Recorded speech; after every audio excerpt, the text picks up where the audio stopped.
Saudamos a todos os irmãos com a graça e com a paz do Senhor. Saudamos a todos os irmãos com a graça e com a paz do Senhor. Amém.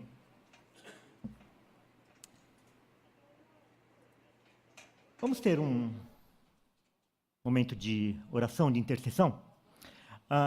Você tem alguma pessoa que você gostaria de interceder nesse momento? Pode ser você mesmo ou alguém de seu relacionamento. Levante só sua mão e fale o nome dessa pessoa. E o Senhor sabe qual é o pedido que vai no seu coração, a necessidade dessa pessoa. E depois, em seguida, nós vamos orar. Levanta sua mão e fala o nome.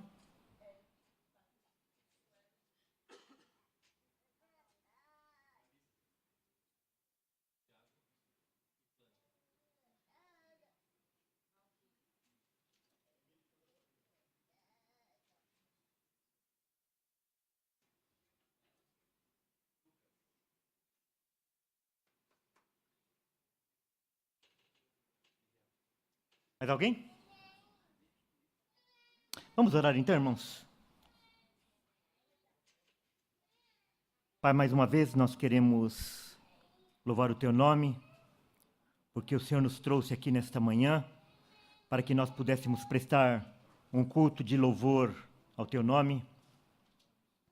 O mundo, Senhor, tem tantos atrativos para atrair o homem natural, e muitas vezes nós também somos tentados, Senhor, a aderirmos a tantos chamativos.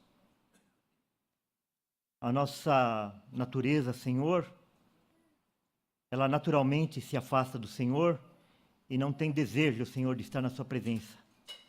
Mas o Senhor, pela sua infinita bondade e misericórdia, nos atrai para a sua presença, Senhor, e nos admite na tua presença para que nós possamos prestar um culto de louvor ao teu nome. Então nós queremos te louvar, Senhor, por isso.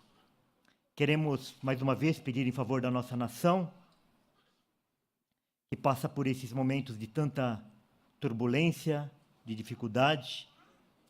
Nós confiamos em ti, Senhor, que o Senhor está no controle de tudo. Por isso que nós pedimos que o Senhor possa enviar ao nosso país tempos de refrigério, Senhor. Tantas pessoas desempregadas, tanta injustiça, tanta corrupção, tanta falta de educação, saúde e segurança, principalmente. E nós pedimos que, embora nós não mereçamos, o Senhor possa enviar, Senhor, através da tua misericórdia, tempos de refrigério para nós. Pedimos em favor da nossa igreja em São Paulo, aqui em São Bernardo, em Francisco Morato, por toda a igreja brasileira, que o Senhor mande um verdadeiro avivamento, Senhor, um reavivamento para a tua igreja. Pedimos em favor da igreja sofredora, a igreja perseguida em todo o mundo, pelos missionários também, que levam o teu evangelho para todas as partes do mundo, que também sofrem todas as coisas, tantas coisas, Senhor. Que o Senhor possa manter os seus pés firmes e os seus corações confortados. Pedimos em favor de todos os pedidos que aqui foram feitos, Senhor. Há problemas de saúde, há problemas de relacionamento, há problemas de desemprego, problemas financeiros e tantas outras coisas, Senhor, que nós não sabemos, mas o Senhor sabe todas as coisas. Pedimos a tua misericórdia. E agora, Senhor, quando nós vamos meditar na sua palavra, nós pedimos que o Senhor possa falar conosco, para que a tua palavra possa frutificar em nossos corações, para a honra e glória do seu nome. Em nome de Jesus, amém.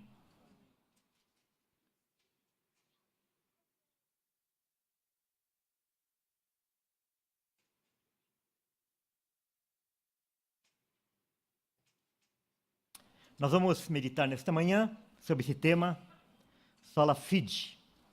Sola fide significa somente a fé, ou somente pela fé. Também conhecido como a justificação somente pela fé. Romanos 3, de 21 em diante. Se vocês quiserem, vocês podem acompanhar aí mesmo na tela. Mas agora, sem lei, se manifestou a justiça de Deus, testemunhada pela lei e pelos profetas.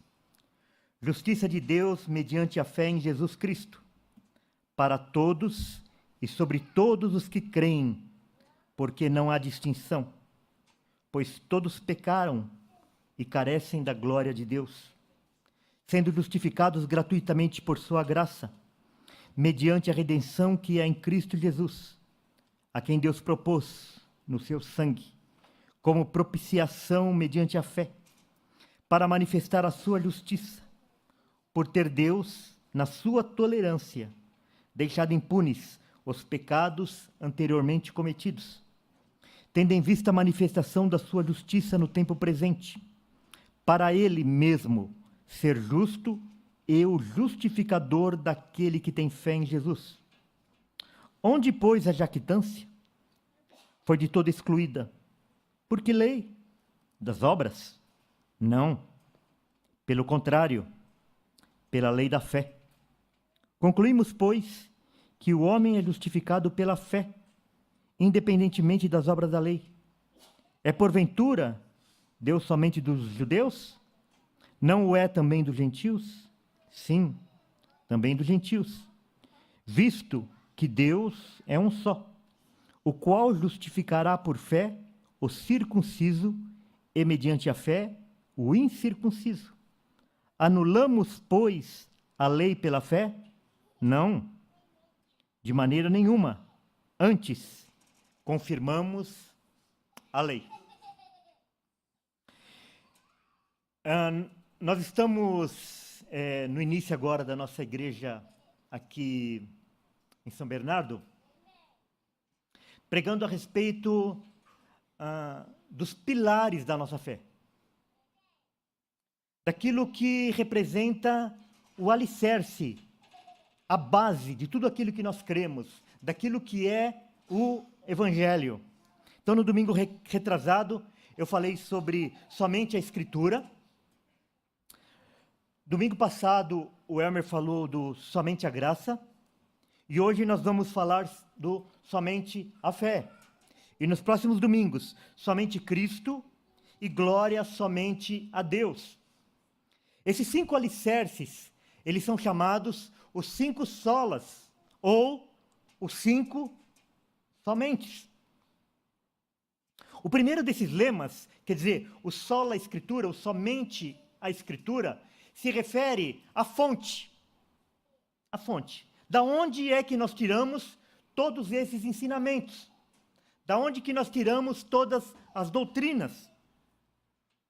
As 3 intermediárias, o sola gratia, sola fide, solus Christus, somente a graça, somente a fé, somente Cristo, tratam a respeito das questões básicas da salvação. Como é que nós somos salvos? E o último, o soli deu glória, glória somente a Deus. É o alvo de tudo isso. É o alvo das Escrituras. É o alvo da graça. É o alvo da fé. É o alvo de Cristo. Glória somente a Deus. Lembrando que na igreja romana, na igreja medieval, as coisas não eram dessa forma. O foco não era esse. Eles tinham como a base daquilo que eles ensinavam, daquilo que eles criam, daquilo que eles pregavam, as Escrituras e a tradição. A base da fé não era somente as Escrituras, mas também a tradição. O homem, segundo a igreja medieval, segundo a igreja romana, não era salvo somente pela graça, mas pela graça e pelos méritos. O homem não era salvo somente pela fé, mas junto com a fé, essa fé deveria ser acompanhada de obras, e essas obras, elas eram necessárias para a salvação. O homem não era salvo somente por Cristo, mas tanto Maria como os santos da igreja, eles eram intercessores, eles eram mediadores da salvação do homem. E na igreja medieval, não era somente Deus que recebia a glória, mas também os santos e a hierarquia da igreja. Vieram os protestantes, a Reforma Protestante, que neste ano está completando 501 anos, dia 31 de outubro de 1517. Então, agora, em 31 de outubro de 2018, a Reforma Protestante completou 501 anos. Eles vieram e falaram: não, é somente a graça, é somente as Escrituras, somente a graça, somente a fé, somente Cristo, porque somente Deus pode ser glorificado. Todas as coisas são para a glória de Deus. E esse aí tem um quadro comparativo: a Escritura e a tradição na igreja medieval, na igreja romana, somente a Escritura. A graça e os méritos, somente a graça. A fé e as obras, somente a fé. Cristo, Maria, a intercessão dos santos, somente Cristo. Deus, os santos e a hierarquia da igreja, glória somente a Deus. Agora cabe uma pergunta: o que pensam os cristãos hoje? O que pensam os cristãos hoje? O que nós pensamos hoje a respeito dessas coisas? O que você pensa a respeito dessas coisas? Qual que é a base da sua fé? No que você acredita? O sola fide,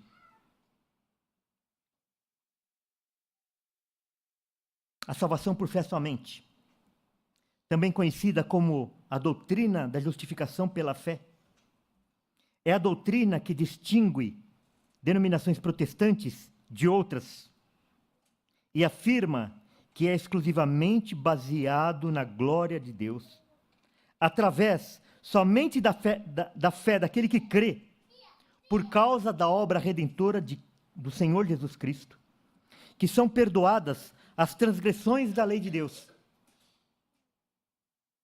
As transgressões da lei de Deus, aquelas transgressões que nós cometemos todos os dias, ela é perdoada somente através da nossa fé em Cristo Jesus. Ou seja, afirma que aquele que crê em Jesus Cristo, que Jesus é o Cristo, creu porque Deus lhe deu essa graça, e por essa graça, através dessa fé, é salvo da condenação que receberia por causa dos pecados.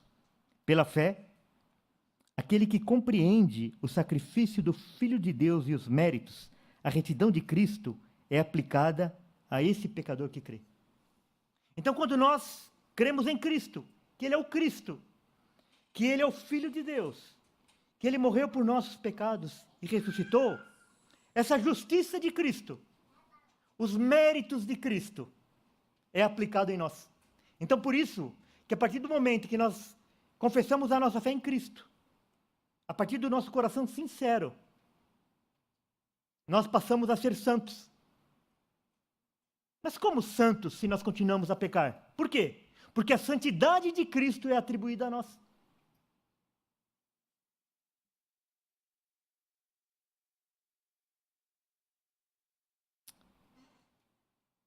Seguramente vocês já devem ter visto esta frase ou esta campanha: meu corpo, minhas regras, em que o movimento feminista e outros movimentos pró-aborto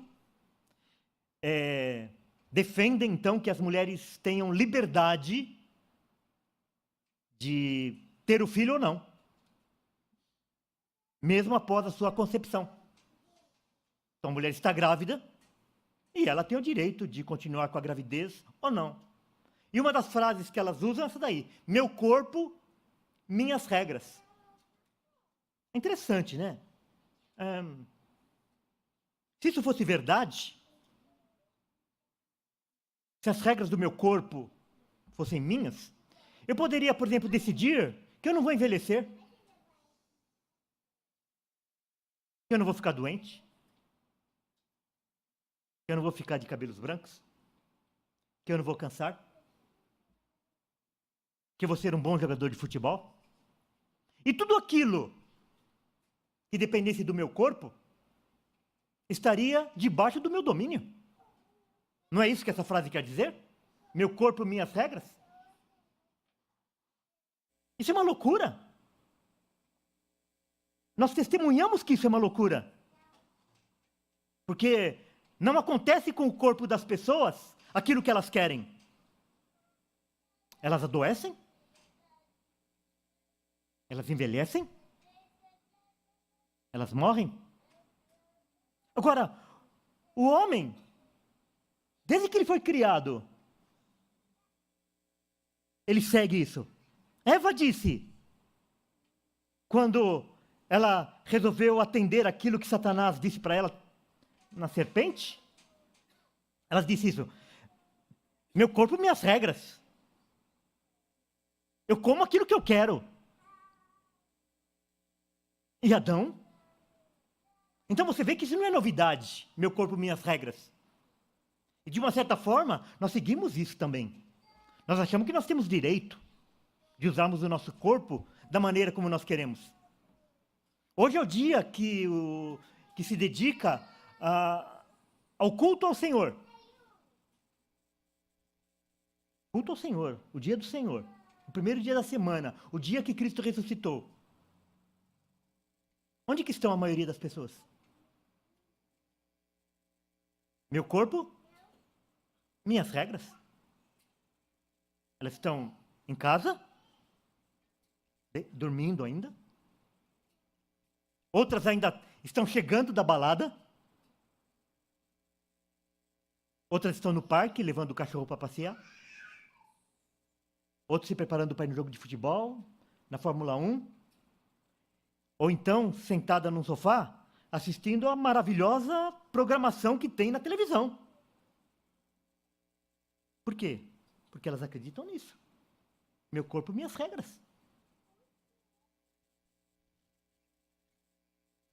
Agora, irmãos, o homem, ele quer mandar nele. Ele quer mandar nas coisas que são dele.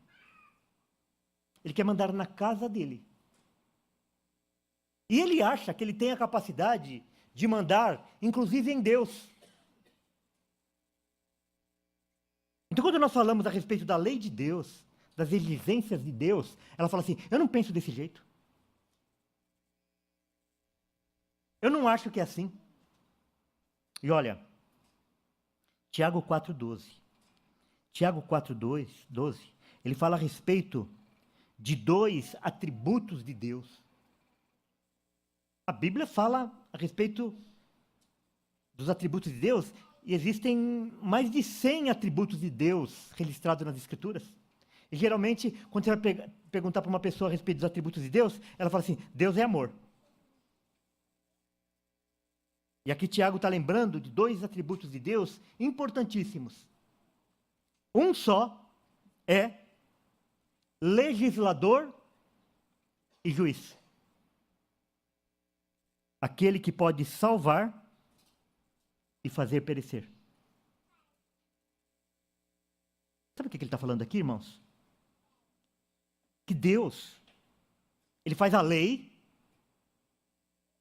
Deus, ele faz as regras, e depois ele mesmo vai julgar segundo a lei e as regras que ele fez. Então é por isso que não adianta a nossa fé ser baseada na tradição, ser baseada no chutômetro, ser baseada naquilo que eu acho. Porque o dia que nós comparecermos diante de Deus, Ele vai abrir a sua lei perante nós. E daí, não vai adiantar você dizer assim: ah, mas eu estava enganado, mas eu tinha um coração sincero. A sinceridade não é um atributo que é apreciado quando essa sinceridade está baseada em algo errado. Não vale nada. Nós somos salvos quando o nosso coração é sincero, mas essa sinceridade está baseada na verdade. A sinceridade, ela só tem valor diante de Deus quando a sinceridade ela parte da verdade. Então a sinceridade não é algo absoluto, que Deus vai apreciar simplesmente porque nós somos sinceros. Ele vai abrir a lei dele diante de nós, a lei que ele fez, e nós seremos julgados segundo a lei dele. Então o homem, ele convida quem ele quer para a casa dele, para participar do churrasco dele, das festas dele, do casamento dele, da festa de 1 aninho do seu filho, da festa de 15 anos da sua filhinha, das bodas de prata, das bodas de ouro. Ele convida quem ele quer. Ele faz uma relação, ele utiliza um critério, vocês sabem disso, vocês que já deram festa, ou já ofereceram um churrasco na sua casa. Vocês perguntam assim, quem que nós vamos convidar? Quando você faz essa pergunta, quem nós vamos convidar, você já está estabelecendo o quê? As regras, a lei de quem você vai convidar. E daí não adianta alguém chegar lá e falar assim, olha, eu vim para... Não, você não foi convidado. Você fica lá um recepcionista, qual é o seu nome? E vai lá procurando a lista. Seu nome não está aqui, você não pode entrar. Porque é o dono da casa que estabeleceu as condições. E Deus, ele é legislador, e ele é juiz, e ele estabeleceu as regras das pessoas que vão entrar na sua família. Que vão fazer parte da sua família. Que vão habitar para sempre na sua casa. Então, como é que eu mando na minha casa? E daí eu quero mandar em Deus. Quem é que Deus vai determinar que vai morar com ele ou não, que vai fazer parte da família dele ou não? Isso é loucura. Deus, ele é legislador e é juiz. E o homem vai ser julgado segundo esse legislador e esse juiz.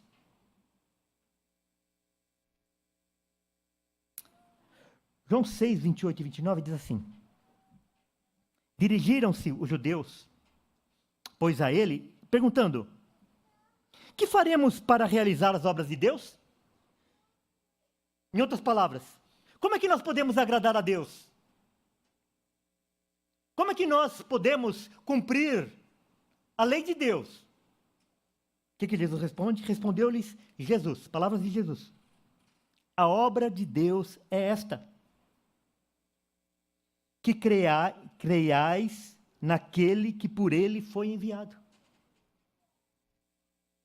Esse é o resumo do Evangelho. Nós queremos agradar a Deus, nós queremos ser santos diante de Deus, nós queremos ser salvos. Está a resposta aí. Respondeu-lhes Jesus: a obra de Deus é essa, a obra que Deus exige do homem. Creiais naquele que por ele foi enviado. Jesus falando dele mesmo. Que vocês creiam em mim, esta é a obra de Deus.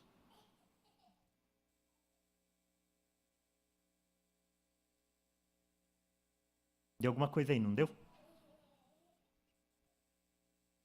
Vamos ao nosso texto. Mas agora, sem lei, se manifestou a justiça de Deus, testemunhada pela lei e pelos profetas. Ele está falando, ele inicia aqui, nessa parte da carta de Paulo aos Romanos, dizendo assim: agora, a lei, as exigências de Deus, que estão lá nas leis e nos profetas, quer dizer, os escritos.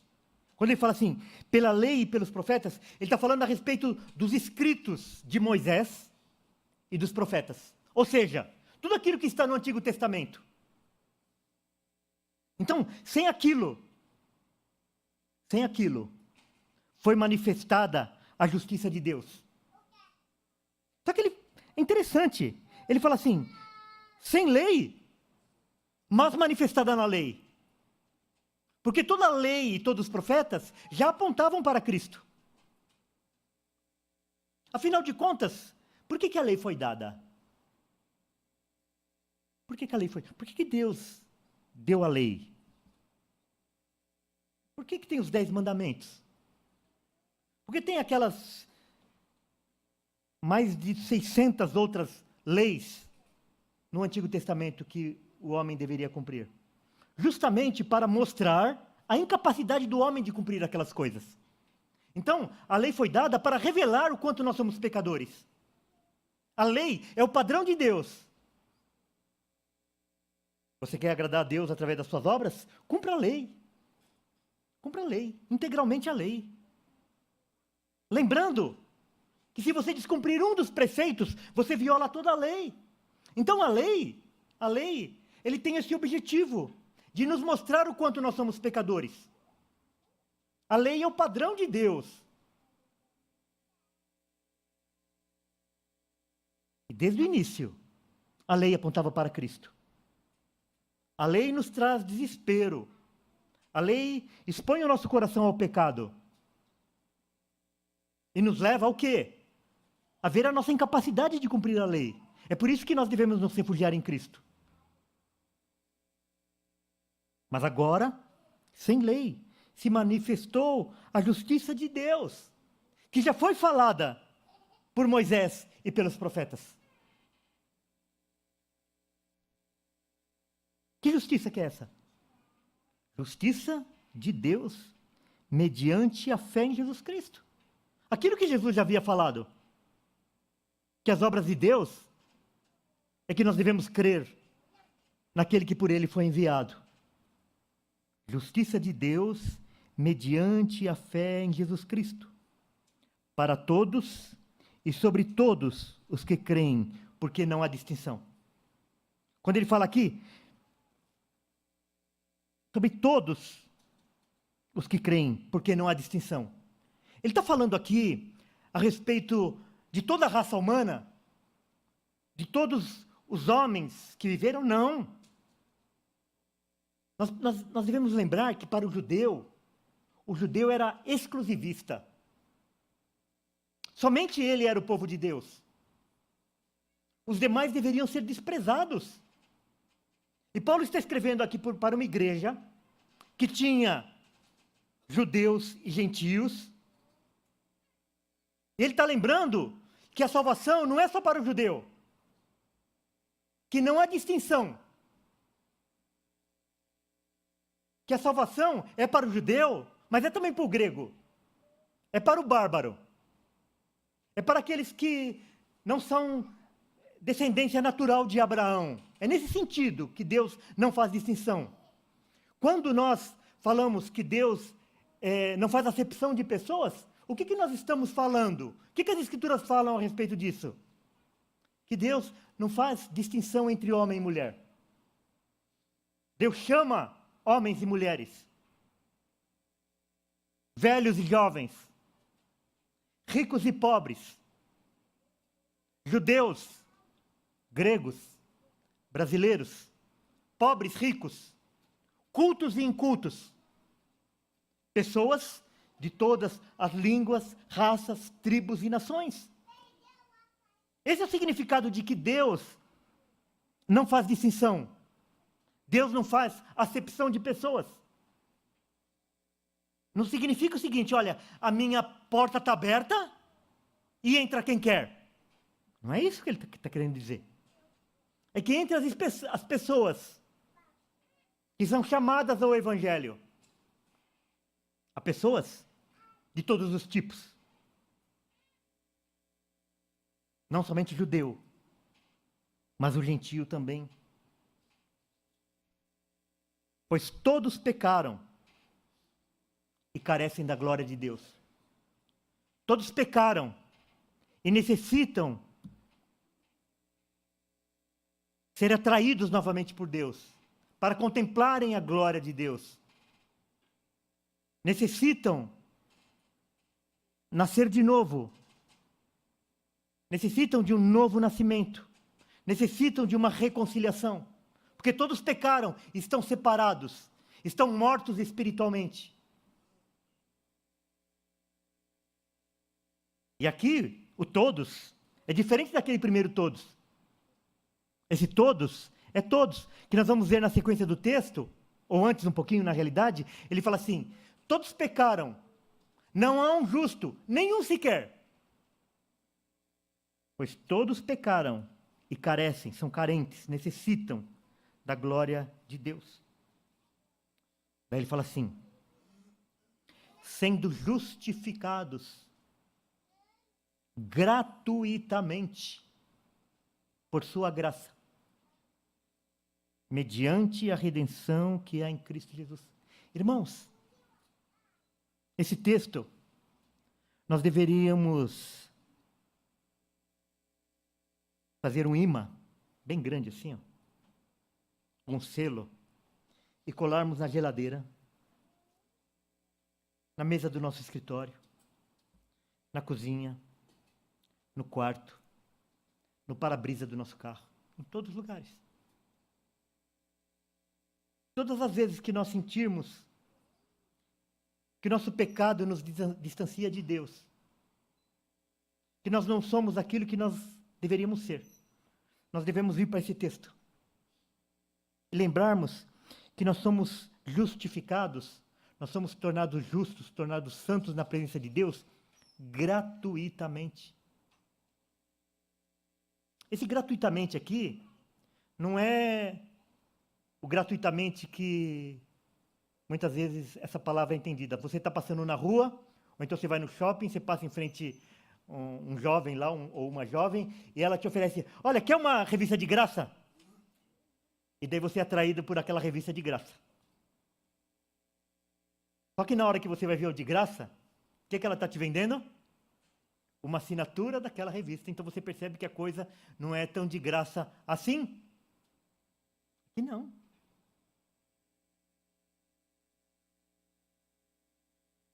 Graça. Gratuito.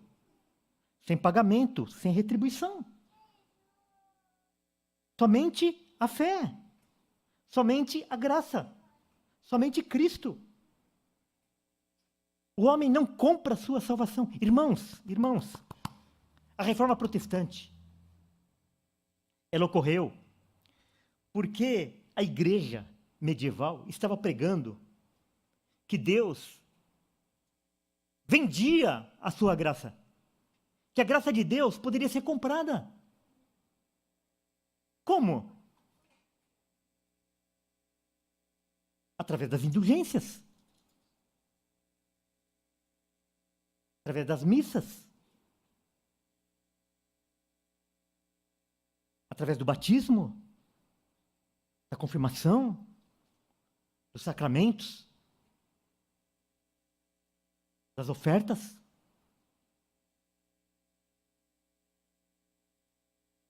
E a reforma protestante, ela se insurgiu contra isso, contra a mercantilização da salvação. E foi esse texto aqui que nós estamos meditando nesta manhã, que foi o início do despertamento de Lutero, quando ele vivia em desespero. Ele achava que Deus estava com um chicote, e todo o erro dele, Deus o chicoteava.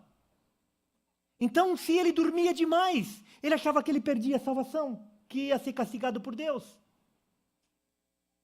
Se ele chegasse atrasado na missa, ele achava que Deus ia castigar por causa daquilo.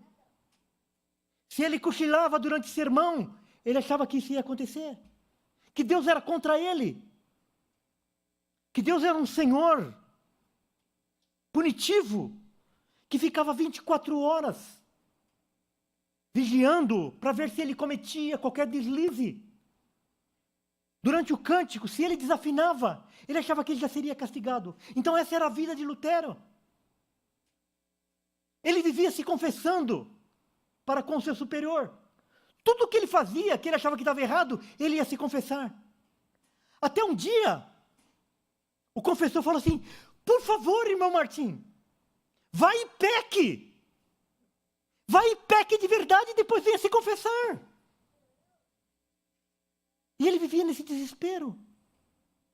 Até o dia em que ele, escondido, à luz de velas, ele começou a estudar as Escrituras e achou esse tesouro. Sendo justificados gratuitamente por sua graça, mediante a redenção que há em Cristo Jesus. Irmãos, nós somos salvos gratuitamente. Nós não podemos comprar a graça de Deus. Nós contribuímos. Sabe por quê?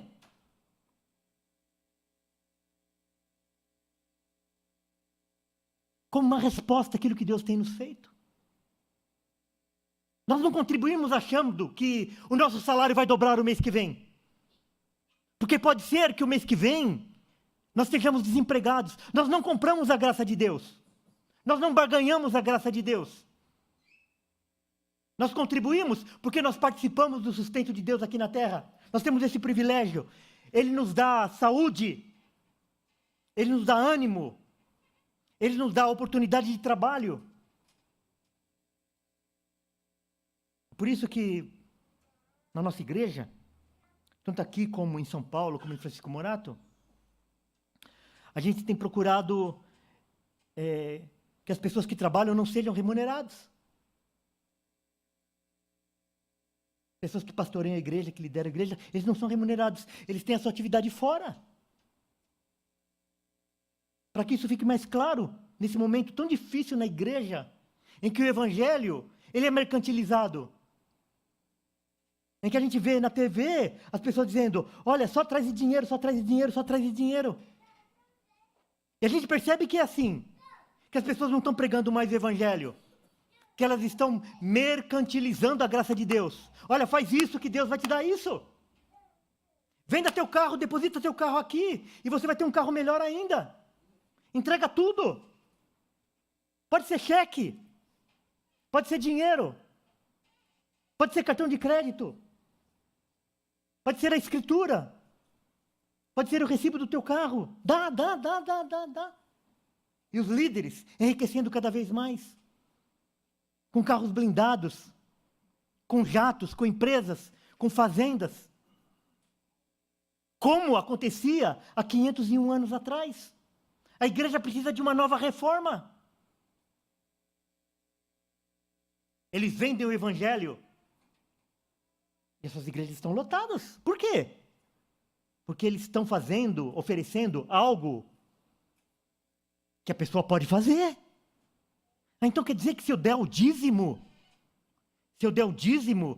eu vou ser abençoado, eu vou receber a graça. Então eu dou, isso eu posso fazer. Agora, quando nós pregamos que você não pode fazer nada, que tudo depende de Deus, que Deus dá gratuitamente. Ah, não, isso eu não quero. Eu não tenho controle sobre isso. E nós queremos ter controle sobre todas as coisas. Me dá uma tarefa para eu fazer, eu faço. As pessoas querem isso. Sendo justificados gratuitamente por sua graça. Lembre-se disso, querido. Mediante a redenção que há em Cristo Jesus. Versículo 25. Esse texto é um dos textos mais difíceis de ser compreendido nas Escrituras. A quem Deus propôs no seu sangue, como propiciação, mediante a fé, para manifestar a sua justiça.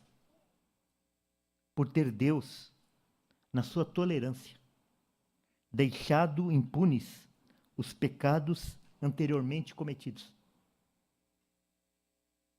Por ter Deus, na sua tolerância, deixado impunes os pecados anteriormente cometidos.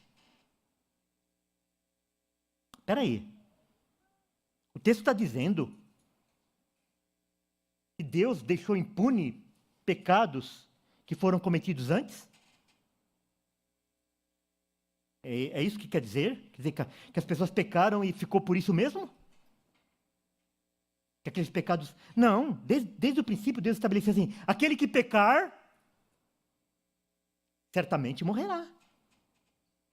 Na oração de Moisés, ele fala que Deus jamais deixa de punir o pecador. Embora Deus seja gracioso, misericordioso, longânimo, ele jamais deixa impune o pecador. Quando Moisés desce e vê o povo lá adorando aquele bezerro, e Deus vai destruir tudo, ele apela para Deus.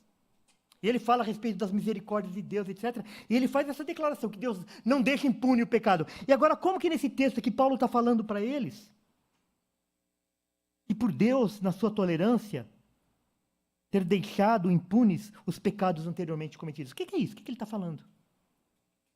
Irmãos, veja só, todo pecado será vindicado, todo pecado será punido. Então, antes de Cristo, já havia gerações e gerações e gerações de homens. E uma legião desses homens já haviam sido salvos. Não é verdade? As Escrituras, o livro de Hebreus, vai falar a respeito da galeria dos heróis da fé, que viveram e foram salvos pela sua fé, mas eram homens pecadores. Vai falar até a respeito de Sansão. A gente não compreende como Sansão está naquela galeria dos heróis da fé. Mas ele está lá. Agora, o pecado daqueles homens que foram justificados, que foram salvos, aquele pecado ainda não tinha sido pago. Alguém havia pago por aqueles pecados? Não. Deixado impunes os pecados anteriormente cometidos. Davi foi alcançado pela graça de Deus.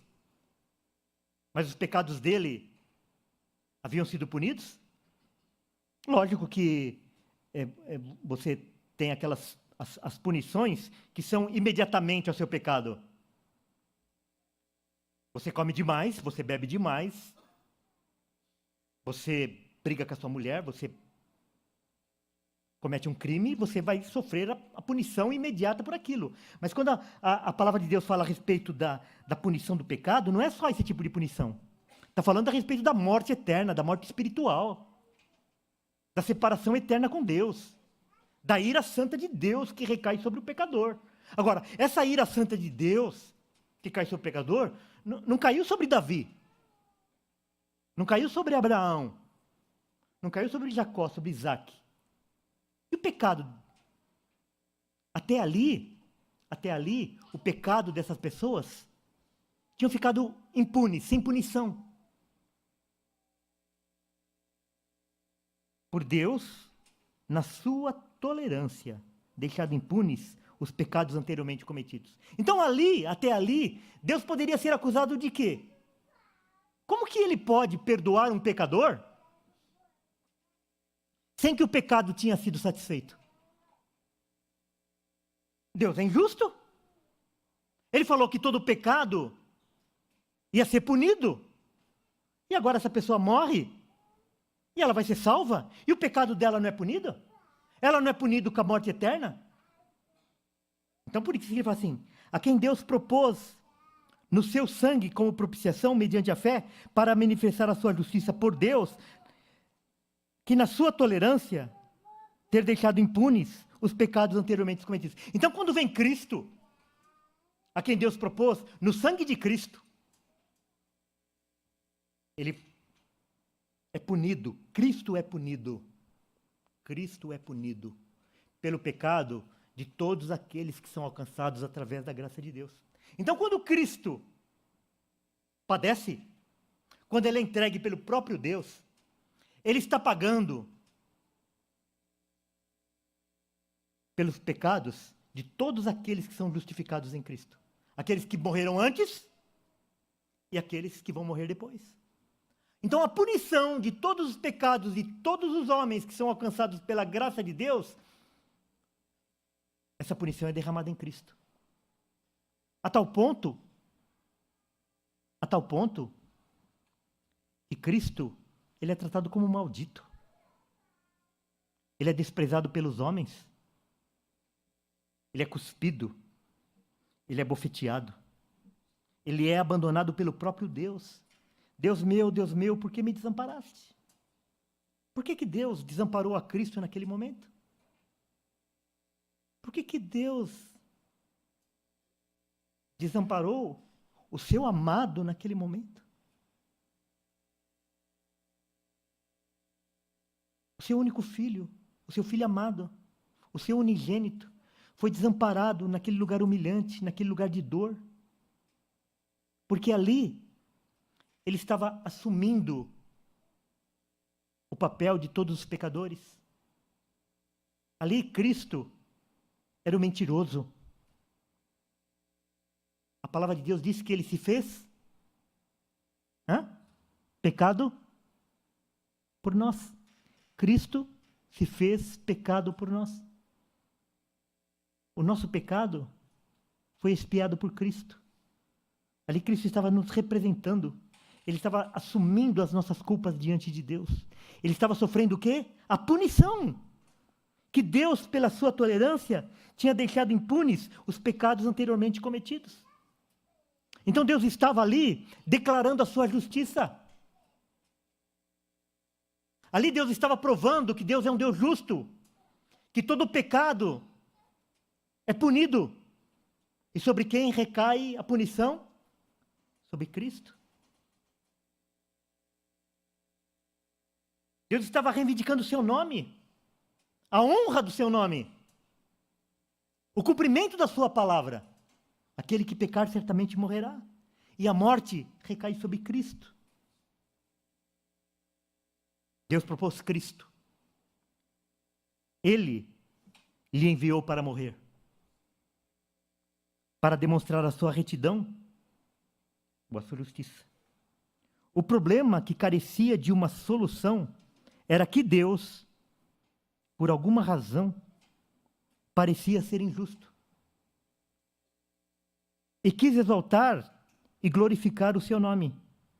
Este é o tema base desse texto. A retidão de Deus está em jogo. Como que ele pode perdoar um pecador simplesmente falando assim, você não deve mais nada? A retidão de Deus está em jogo. Seu nome, reputação ou honra devem ser vindicados. Antes que a cruz possa ser por nossa causa, deve ser por causa de Deus.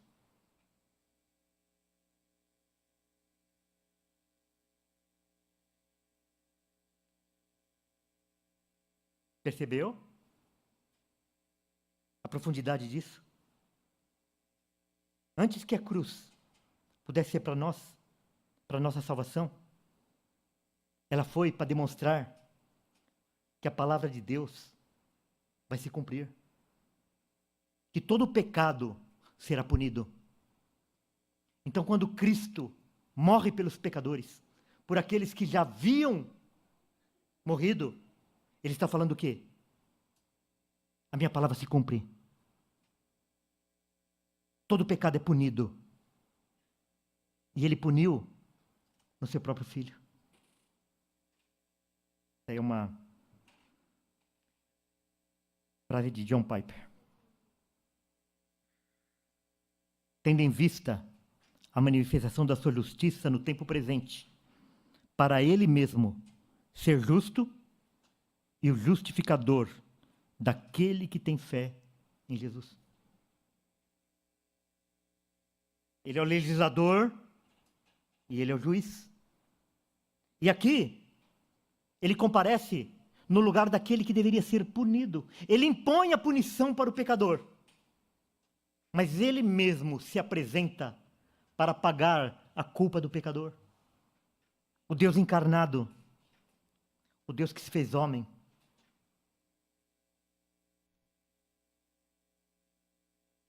Daí no 27, ele fala assim, onde pôs a jactância? Onde está o orgulho? Para que o orgulho? Para que você está orgulhoso disso que você recebeu? Para que você bate no peito e fala assim, eu sou salvo, eu sou filho de Deus? O que você fez para merecer? O que você é melhor do que os outros? Onde pôs o orgulho? Onde pôs a jactância? Foi de toda excluída. Quer dizer, a morte de Cristo nos humilha.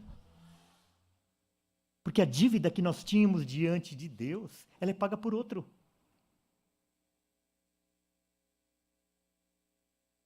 Os méritos são de outros. A obra é de outro.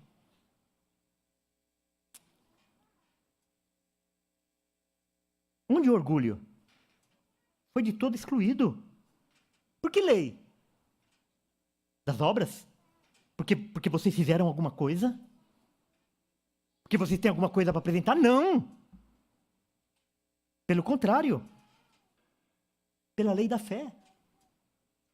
Não é das obras, é da fé. É através da fé, de novo, através da fé. Concluímos, pois, que o homem é justificado pela fé, independentemente das obras da lei. Percebe quantas vezes Paulo está repetindo com palavras diferentes o mesmo conceito? É por isso que esse texto abriu os olhos de Lutero, abriu seu coração. A partir daquele momento, ele não era mais o mesmo Lutero. Ele não era mais o mesmo homem. Ele não vivia mais debaixo daquela opressão que ele tinha quando ele achava que ele devia realizar obras para agradar a Deus. A partir daquele momento, ele entendeu que a única forma que ele tinha de agradar a Deus era através da sua fé em Jesus Cristo. Nada mais. É porventura Deus somente de judeus? Ele está voltando ao tema. É porventura Deus somente de judeus? Não o é também dos gentios? Uma pergunta retórica. Sim, também dos gentios. O mesmo Deus. Visto que Deus é um só. O qual justificará por fé o circunciso. Quer dizer, o judeu, ele é justificado por quê? Pela fé. Irmãos, não tem dois planos de salvação. Os antigos, eles foram salvos pela fé. Nós que vivemos depois de Cristo, nós somos salvos pela fé. Todos que são salvos através da fé, pela graça de Deus. O circunciso mediante a fé e o incircunciso mediante a fé. O judeu mediante a fé, o gentio mediante a fé. Anulamos, pois, a lei da fé? Anulamos, pois, a lei pela fé? Então quer dizer, a lei não vale mais nada? A lei não precisa ser cumprida? Ela é anulada por causa da fé? Não! De maneira nenhuma. Antes, confirmamos a lei. E aí? O que ele está falando aí? Irmãos, de novo, a violação da lei por parte daqueles que pertencem a Cristo, aqueles que pertencem a Deus, foi satisfeita por Cristo. Cristo é o cumpridor da lei. Cristo cumpre a lei em nosso lugar. Cristo é aquele que ama a Deus sobre todas as coisas, de todo o coração, de toda a alma, de todo o entendimento. Cristo é aquele que ama o seu inimigo, como ele ama a ele mesmo, ao ponto dele entregar a sua vida em favor dos seus inimigos. Pai, perdoa-lhes, porque eles não sabem o que fazem. Cristo é o bom samaritano que deixa de fazer tudo o que tem para atender o seu inimigo. Vocês lembram as palavras na parábola do bom samaritano? O que o bom samaritano fala para o dono daquela estalagem? Olha, está aqui o que eu devo. E se alguma coisa mais for gasta, na hora que eu voltar eu vou pagar. Quer dizer, o bom samaritano ali, ele propiciou o tratamento daquele enfermo, daquele que tinha sido violentado, não somente do passado, mas também do futuro. É isso que Cristo faz conosco. Por isso que ele é o bom samaritano da parábola. Porque ele paga toda a nossa dívida, todos os nossos pecados cometidos e aqueles que serão cometidos. Cristo, ele cumpre toda a lei no nosso lugar. Aquele que ama Deus sobre todas as coisas. Aquele que não leva o nome de Deus em vão. Aquele que ama os seus inimigos como ele ama a si mesmo. Por isso que a lei é cumprida em Cristo. A lei da fé não viola a lei. Por quê? Porque através da fé, Cristo cumpre a lei no nosso lugar. É por isso que nós somos chamados de santos.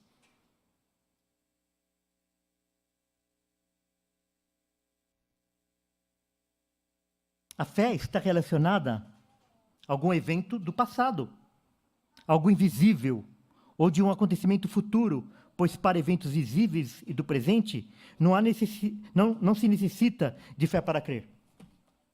Você precisa ter fé para acreditar que essa Bíblia está na minha mão? Você não precisa de fé. Você está vendo. João 20, 29, de Jesus para Tomé. Disse-lhe Jesus, porque me viste e creste? Bem-aventurado os que não viram e creram. O dia que nós podemos provar que Deus existe, que Cristo veio e morreu, essa nossa fé não tem valor nenhum. Nós acreditamos através da revelação do Espírito Santo pela palavra de Deus. E essa fé que é a fé salvadora, a fé que tem valor.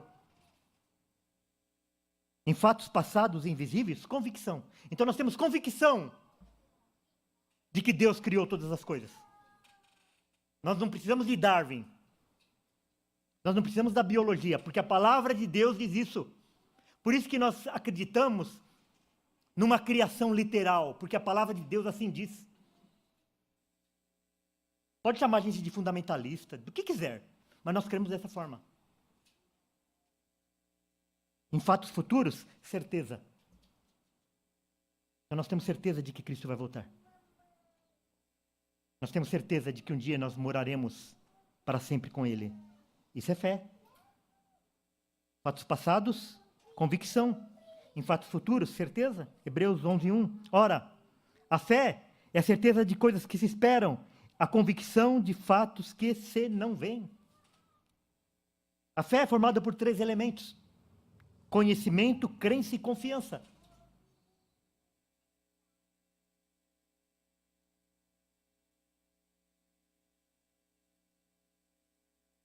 Três elementos fundamentais da fé. Conhecimento. Romanos 10, 17. De sorte que a fé é pelo ouvir. E o ouvir pela palavra de Deus. Irmãos, ouvir a palavra de Deus é a fonte da fé. Você quer mais fé? É mais fé que você precisa? Você precisa ouvir mais a palavra de Deus. Nós vemos os crentes que se afastam. Cada dia eles estão mais frios. Por quê? Porque a fonte da fé é ouvir. Eles deixam de ouvir, cada dia eles estão mais fracos na fé. Quanto mais eles precisam ouvir, menos eles ouvem, mais se afastam. Então é por isso que quando nós ouvimos a palavra de Deus, a nossa fé é fortificada. A falta de conhecimento leva a prática religiosa ao fanatismo inconsciente, como o apóstolo Paulo adverte em Romanos 10, 2 e 3, porque ele deu testemunho de que eles têm zelo por Deus, porém, não com entendimento, porquanto desconhecendo a justiça de Deus e procurando estabelecer a sua própria, não se sujeitaram a que vem de Deus. Ele está falando assim, eles são sinceros, mas eles não têm conhecimento.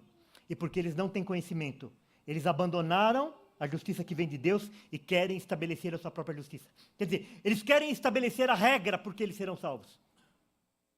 Porque eles não conhecem a justiça que vem de Deus. Eles não conhecem a Cristo. Conhecimento e a crença. Romanos 10, 14. Como, porém, invocarão aquele em quem não creram? E como crerão naquele de quem nada ouviram? E como ouvirão, se não há quem pregue? Repetindo o mesmo conceito.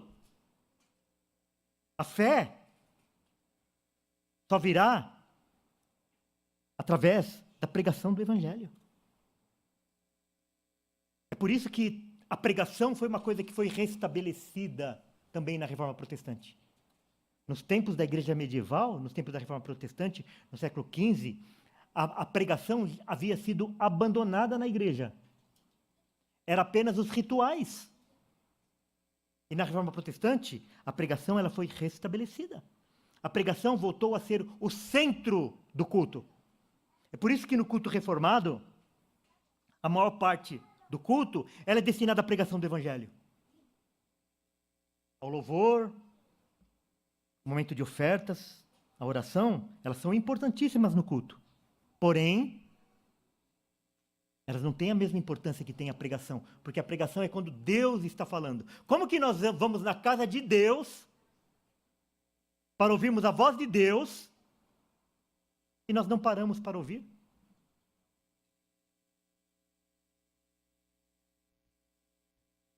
Aquela pessoa que você ora para que ela seja convertida, para que ela seja alcançada com o Evangelho, ela só vai ser alcançada através da pregação do Evangelho. Às vezes você fica falando assim, Senhor, faz aquele milagre lá na vida daquela pessoa para ela crer. Não. Nós vemos milhares e milhares de exemplos nas Escrituras de pessoas que viram milagres, viram sinais, viram maravilhas e elas não se converteram. Porque as pessoas não se convertem através dos milagres. Elas se convertem através da pregação do Evangelho. É o meio que o Espírito Santo atua. E a confiança, a fidúcia. Efésios 3,12, pela qual temos ousadia e acesso com confiança mediante a fé nele. Veja só, irmãos. A confiança, ela está ligada à prática. Você disse que você tem fé em Deus. Que você crê em Cristo. Mas você não consegue dormir, você não consegue descansar. O seu coração vive em sobressalto. Por quê? Porque está faltando esse elemento, a fidúcia, a confiança.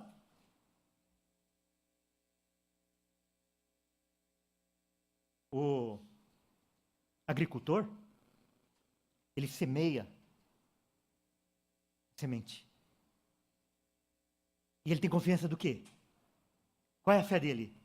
De que aquilo vai germinar, vai crescer, vai brotar e vai frutificar, não é isso? Só que chega à noite, o que ele vai fazer? Ele vai deitar e dormir. Ele não vai ficar vigiando lá a terra para saber se está brotando. Não. Por quê? Porque ele tem a confiança. Além dele ter a crença de que aquilo vai brotar e vai frutificar, ele tem também a confiança. É por isso que ele larga a semente no solo, vira as costas e vai embora. E vai dormir. Sabendo que vai chover, vai ter o vento, vai ter o calor, vai ter o frio, e aquilo vai germinar, e aquilo vai frutificar.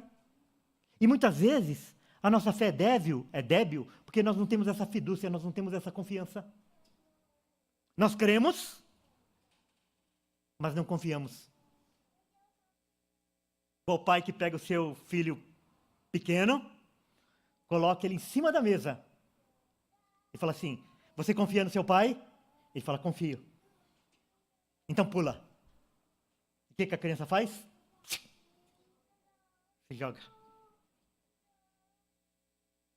Por quê? Porque ele confia. E é assim que nós devemos fazer. Buscarmos conhecimento de quem é Deus, do que Ele propôs, de que Ele é um Deus que é legislador e juiz, quais são as suas leis, quais serão as punições, qual o meio que eu tenho acesso a essa graça maravilhosa.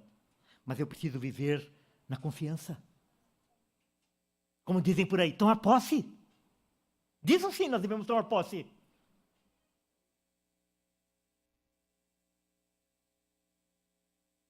Hebreus 11:6. De fato, sem fé, é impossível agradar a Deus. Impossível. Você pode fazer tudo o que você acha que você deve fazer, mas sem fé é impossível agradar a Deus. Porquanto, é necessário que aquele que se aproxima de Deus creia que Ele existe e que se torna galardoador dos que o buscam. A herança que nós vamos receber em Deus, porque nós temos fé em Cristo. A fé em si é vazia para justificação, pois ela apenas recebe o que realmente tem valor, a justiça de Cristo. Através da fé, nós recebemos a justiça de Cristo. Por isso Deus não pode responder à nossa fé, e sim usar a nossa fé como vaso para derramar a justiça de Cristo. Pois a causa da justificação não é a fé do homem, mas a graça de Deus. A justificação é pela graça somente, porque a fé é um instrumento e não mais uma obra. E se é pela graça, já não é pelas obras. Do contrário, a graça já não é graça. Nós somos salvos por Cristo. Ele é o nosso Salvador. Por causa da sua graça. Através da fé. A fé é um instrumento que ele usa para derramar a sua graça e para nos justificar. A fé é o meio pelo qual a justificação chega ao pecador. O Evangelho torna a fé o único meio pelo qual um pecador recebe a graça de Deus. Esta justificação somente pela fé é o âmago do Evangelho. Visto que não temos nenhuma justiça inerente que nos permita permanecer inculpáveis diante de Deus, precisamos de uma justiça de fora de nós mesmos. Pela fé, o homem é declarado justo por Deus. Na igreja romana, cria que pela fé Deus tornava o homem justo. Assim, a justiça de Cristo tem de ser apoiada pela justiça do próprio pecador para a justificação. Fé e obras. Nós, que temos como origem os reformadores, nós cremos, eles criam que pela fé Deus declarava o homem justo, pelos méritos unicamente de Cristo.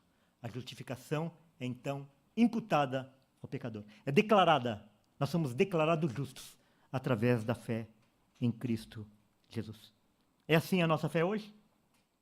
Nós vivemos nessa confiança de que a nossa salvação depende unicamente de Cristo, de que Ele morreu por nós, de que essa obra foi completa.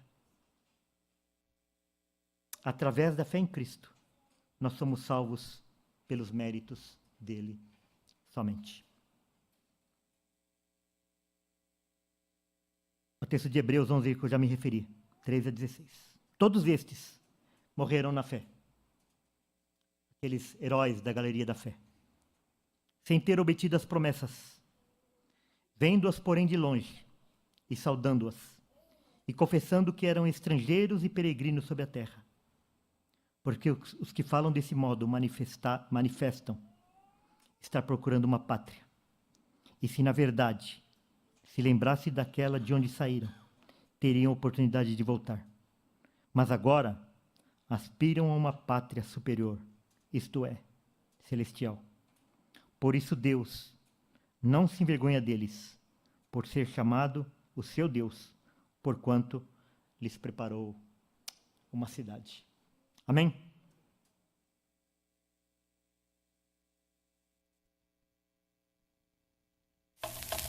Justitia enim Dei, pois a justiça de Deus é revelada de fé em fé. Como está escrito, o justo viverá pela fé. E então? O homem vive pela fé e é justificado por ela, e não por aquilo que faz para si mesmo. Seja a adoração de relíquias, o canto nas missas, peregrinações a Roma, a compra do perdão por seus pecados, mas pela fé naquilo que Deus já fez por ele através de seu Filho. Dr. Martin, se você deixar o cristão viver só pela fé, se você acabar com estas boas obras, o que colocará em seu lugar? Cristo. O homem só precisa de Jesus Cristo.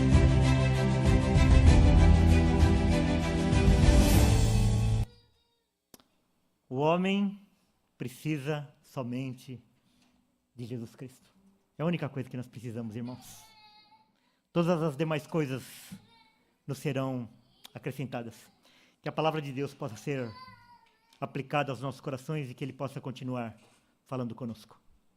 Pai, que o Senhor possa continuar operando no nosso coração, Senhor, colocando mais fé.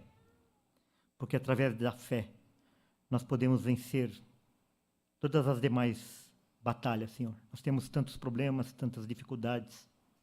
Mas o que mais nós necessitamos é que o Senhor nos dê fé em Cristo, para que nós possamos continuar a nossa caminhada e nós possamos viver na segurança de que um dia nós estaremos sempre contigo. Que o Senhor possa realizar essa obra na vida de cada um que aqui está e de cada um que nos acompanha pela internet. Em nome de Cristo que nós oramos. Amém.